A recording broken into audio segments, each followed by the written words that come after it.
Hi, I'm Sarah Martinez, 32 years old, and the day I discovered my mother-in-law had been posting fake reviews and filing anonymous complaints against my salon to teach me humility was the day our family's polished facade finally shattered. You've seen those perfect family portraits, everyone smiling, but the tension behind the grins is thick enough to cut with scissors. That was us. The Martinez family, ruled by Eleanor, my mother-in-law, and the self-proclaimed queen of suburban perfection. David and I met at cosmetology school. I was there to pursue my dream of owning a salon, while he was studying business to help manage Eleanor's chain of high-end boutiques. On our first date, he said, "You're different. Mom will love that you're so entrepreneurial." Oh, how wrong he was. At first, Eleanor seemed welcoming. During our engagement, she'd pop into my little starter salon with her signature tight-lipped smile. "Darling, have you thought about moving to a more upscale location? This neighborhood is a bit quaint," she'd say, her tone dripping with artificial sweetness. After the wedding, the gloves came off. My salon, Style and Grace, was thriving. Local magazines featured us, and my Instagram following soared. That's when Eleanor's helpful suggestions turned into overt criticism. A Martinez business should exude sophistication, she'd remark at Sunday dinners, eyeing photos of my bright, modern salon. "Your prices are embarrassingly low, Sarah. It's not a good look for the family." I stood my ground. My salon was about making beauty accessible, not exclusive. Clients loved our warm, welcoming atmosphere and honest pricing. We were booked solid for months. Then came the reviews. The first one hit like a punch. "Horrible experience. The owner is unprofessional and the salon is filthy. Don't waste your money." I was devastated. I prided myself on spotless standards and exceptional service. More followed on Yelp, Google, and even local business directories. Cancellations poured in. Clients vanished.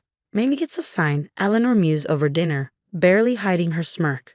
The beauty industry is so fickle. David's boutiques always need managers. I spent sleepless nights poring over security footage, racking my brain for answers. David tried to comfort me, torn between my distress and his mother's influence. "Mom's just old-fashioned," he'd say. "She means well." The breaking point came with a letter from the licensing board. Multiple complaints about health code violations. We faced an emergency inspection. On the busiest Saturday, an inspector combed through every corner of my salon. We passed, but the damage to our reputation was done. Something about the complaints nagged at me, the wording, the specifics. They echoed Eleanor's advice emails. The more I thought about it, the clearer it became. I started digging. Eleanor wasn't as tech-savvy as she thought. She'd used the same email address to create multiple accounts, leaving a trail easy enough to follow. The final confirmation came when my friend Lisa, who worked at the licensing board, mentioned Eleanor's recent visit. She seemed really concerned about salon regulations, Lisa said. Kept asking how to file anonymous complaints. I felt like I'd been punched in the stomach. For years, I'd endured her veiled insults, her attempts to shape me into her vision of a proper Martinez wife. But sabotaging my livelihood, my dream, this was different. This was war. Eleanor's 60th birthday party loomed, a grand affair she'd been planning for months, the crown jewel of her social calendar. Every detail was orchestrated for maximum admiration. She had no idea I'd been planning something too. With all the evidence stored safely on my phone, I was ready. Sometimes the best way to deal with toxic people is to shine a light on their darkest deeds. And this time, I wasn't going to play the dutiful daughter-in-law. Eleanor's birthday party was every bit as extravagant as I'd expected. Held at the Crystal Lake Country Club, complete with champagne fountains, a string orchestra, and a guest list that read like a who's who of the local elite. It was her moment to bask in admiration, the queen of her carefully curated kingdom. I arrived wearing the designer dress Eleanor had all but demanded I wear. David gave my hand a reassuring squeeze as we entered. "Mom will love that you wore it," he said, completely unaware of the storm brewing. Eleanor greeted guests at the entrance, radiating practiced charm. When her eyes landed on us, her smile tightened just enough for me to notice. "Sarah, darling, you gobbed on yourself tonight," she said, air kissing my cheek. "I almost didn't recognize you." Then, turning to David, "Sweetheart, the Hendersons are dying to discuss their daughter's wedding boutique. Would you mind?" Typical Eleanor, separating us the moment we arrived. But tonight, I didn't mind. I needed her distracted. I slipped away to the tech booth where the slideshow was being cued. Tom, the AV guy and a former client, greeted me. I added those extra slides you sent, he said, right after the childhood photos, just like you asked. Perfect, I replied, steadying my nerves. Tonight, the truth was coming out. The evening unfolded like clockwork. Eleanor floated through dinner, glowing under the praise of speeches and toasts. Finally, the MC took the stage. Ladies and gentlemen, a special presentation for our birthday girl, Eleanor Martinez. The lights dimmed. A soft piano melody played as photos of Eleanor's life filled the screen. Her childhood, her wedding, the grand opening of her first boutique. Then came photos of her with David and later, our wedding. The next slide changed everything. A screenshot of a scathing Yelp review appeared, followed by another, and then another.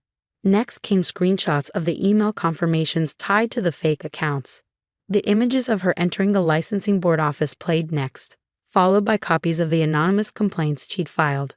Gasps rippled through the crowd. What is this? Eleanor's voice sliced through the stunned silence. Turn it off. Turn it off right now.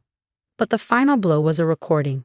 Eleanor's unmistakable voice saying, "Of course I'm leaving bad reviews. Someone needs to teach that girl some humility. She's ruining the Martinez name with her cheap little salon." Eleanor shot to her feet, her chair clattering to the floor. "You," she screamed, pointing a manicured finger at me. "How dare you humiliate me like this?" I stayed calm, though my heart was racing. "Humiliate you? Like you've been trying to ruin my business?" Eleanor stormed toward me, heels clicking against the marble floor. "Everything I did was to protect this family's reputation. Your discount prices and cheap clientele." "My clients," I interrupted, "are hard-working people who deserve to feel beautiful without going bankrupt. Something you'd understand if you weren't so obsessed with appearances." Slap. The sound echoed through the ballroom, and my cheek stung where her hand had landed. Shocked murmurs rippled through the room. "Mother." David's voice boomed. He was at my side in seconds, glaring at Eleanor. "She's trying to destroy me," Eleanor shrieked, gesturing wildly. "On my birthday, after everything I've done for her." "Done for me?" I laughed bitterly, touching my cheek. "You mean sabotaging my business, filing false reports, and trying to have my license revoked. Is this true, Eleanor?" Richard Henderson, head of the local business association, stepped forward, his tone sharp. "Filing false complaints is serious." Eleanor's mask cracked. Her usual composure dissolved into panic. "I can explain. Sarah doesn't understand our standards." "Your standards?" David's voice was icy. "Mom, you've been sabotaging my wife's dream, her business, our livelihood." "I was protecting you," Eleanor cried.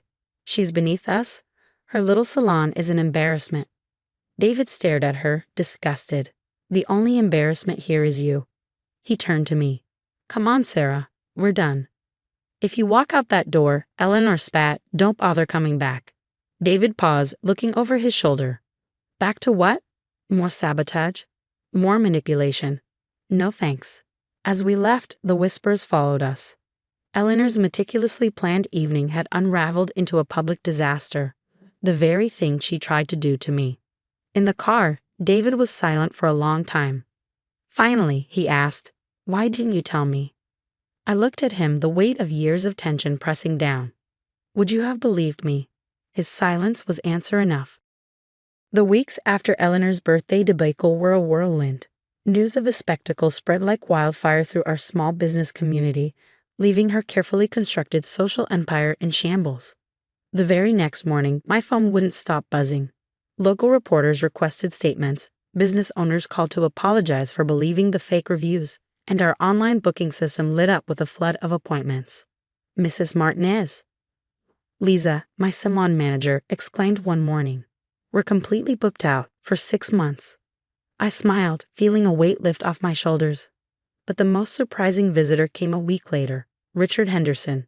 He walked into the salon, looking distinctly uncomfortable amid the vibrant modern decor. "Mrs. Martinez, Sarah," he began, loosening his tie. "The business association reviewed the evidence you submitted, filing false reports, fabricating reviews. These actions breach multiple ethical standards. We voted to revoke Eleanor's membership and business privileges." I blinked. All of them. He nodded gravely. Her boutiques will need new management. For the sake of the community, we believe it's necessary. That evening, David came home looking drained. Mom's boutiques are falling apart, he admitted. Clients are canceling their orders, staff are walking out. She wants me to step in, take over, and save the family business. And what did you say? I asked softly. He sighed, meeting my gaze. I told her no, I'm done enabling her. But I do have an idea, if you're willing to hear me out. His idea was ambitious: rebrand Eleanor's boutiques into affordable luxury stores, partnering with my salon to create complete makeover experiences. Your vision, Sarah, he said. Your business model, but scaled up. We can make the Martinez name mean something positive. I stared at him stunned. You really want to work together on this? David nodded. Watching how you treat people, how you run your salon, I want to be part of that. It's time for a fresh start, for all of us. Meanwhile, Eleanor struggled to cope with her fall from grace. Her attempts to rally support among her friends were met with polite refusals. Her country club membership was quietly revoked, and even her bridge club replaced her with a new fourth. The consequences weren't just social. The licensing board issued hefty fines and demanded a public apology. That Monday morning, Eleanor arrived at my salon for the press conference, dressed in last season's designer wear, a clear sign of her decline. She stood before the gathered reporters and business owners, hands trembling as she read from a prepared statement. I let my pride cloud my judgment, she began. My actions were wrong and caused unjust harm to a legitimate business. I deeply regret. I watched, arms crossed, as she stumbled through the rest of her apology. When the cameras left, she lingered, hesitant. I don't understand, she said quietly. Everything I did was to protect this family's reputation, to keep us on top. No, I replied, straightening a display of styling products. You did it because you couldn't handle someone else succeeding, especially not me. Her expression crumbled. And now I've lost everything. You lost it because of your own choices, I said firmly, but hitting rock bottom has one advantage: you can only go up from here. She looked at me sharply, suspicion flickering in her eyes. What are you saying? David and I are restructuring the boutiques. We could use someone with experience in high-end retail as a consultant, not an owner. You'd have to follow new rules, including no interference in day-to-day operations. You give me a chance. After everything I did to you. Everyone deserves the shot at redemption, I said, meeting her gaze. But there will be contracts. Strict contracts.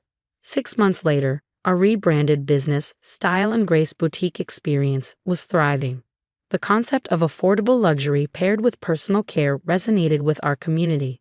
Eleanor, under close supervision, proved surprisingly adept at training staff on high-end customer service. One quiet evening, David and I toasted our success over dinner at home.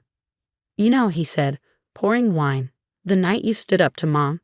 That was the proudest I've ever been to call you my wife. I smiled, thinking of everything we'd endured. Sometimes, the hardest moments bring the most important changes.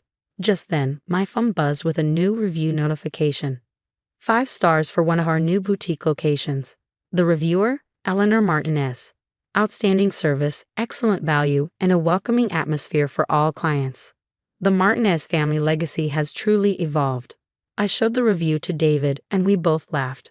Sometimes the biggest wake-up call is exactly what someone needs to finally change. What about you? Would you have handled things differently or done the same? Let me know your thoughts in the comments.